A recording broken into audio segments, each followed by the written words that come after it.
إن الله وملائكته يصلون على النبي يا أيها الذين آمنوا صلوا عليه وسلموا تسليما.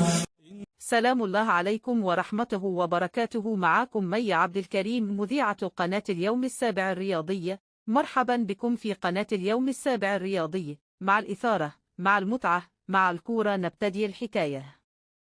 سلام الله عليكم ورحمته وبركاته. إلى حضراتكم أهم أخبار كرة القدم. موعد مباراة الأردن والمغرب في نهائي كأس العرب 2025 والقنوات الناقلة والتشكيل المتوقع. موعد مباراة المغرب والأردن الأربعاء 17 من ديسمبر سنة 2025. مع اقتراب موعد نهائي كأس العرب 2025 في المواجهة المرتقبة التي تجمع المنتخبين على استاد لوسيل بالعاصمة القطرية الدوحة، بعد مشوار قوي ومميز لكليهما منذ انطلاق البطولة. وسوف تقام مباراة الأردن ضد المغرب في نهائي كأس العرب 2025 يوم الخميس 18 من ديسمبر 2025 على ملعب لوسيل في قطر، وتنطلق صافرة البداية في تمام الساعة 6 مساء بتوقيت القاهرة. مشوار منتخب الأردن إلى نهائي كأس العرب 2025. بلغ منتخب الأردن نهائي كأس العرب للمرة الأولى في تاريخه بعدما تصدر المجموعة الثالثة بالعلامة الكاملة برصيد 9 نقاط في مجموعة قوية ضمت منتخبات مصر والإمارات والكويت. وواصل النشام عروضهم القوية بالفوز على العراق في دور الثمانية، ثم تجاوز السعودية في نصف النهائي بالنتيجة نفسها من 1-0، ليحقق إنجازاً تاريخياً يعكس التطور الكبير في أداء المنتخب الأردني.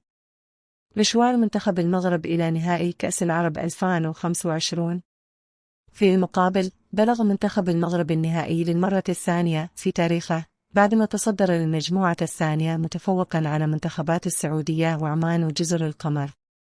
وتغلب أسود الأطلس على سوريا في دور الثمانية قبل أن يحسم بطاقة التأهل إلى النهائي بانتصار عريض على الإمارات ب3 أهداف دون رد في الدور نصف النهائي.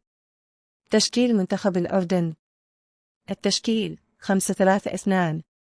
حراسة المرمى يزيد أبليل. خط الدفاع عبدالله نصيب، سعد الروسن، حسام أبو الذهب، مهند أبطه، أدهم القرشي. خط الوسط عامر جاموس، نزار الرشدان، محمود مرضي. خط الهجوم علي علوان، عودة الفخوري. التشكيل المتوقع لمنتخب المغرب أمام الأردن في نهائي كأس العرب 2025. التشكيل 4-4-2. حراسة المرمى مهدي بن بيد.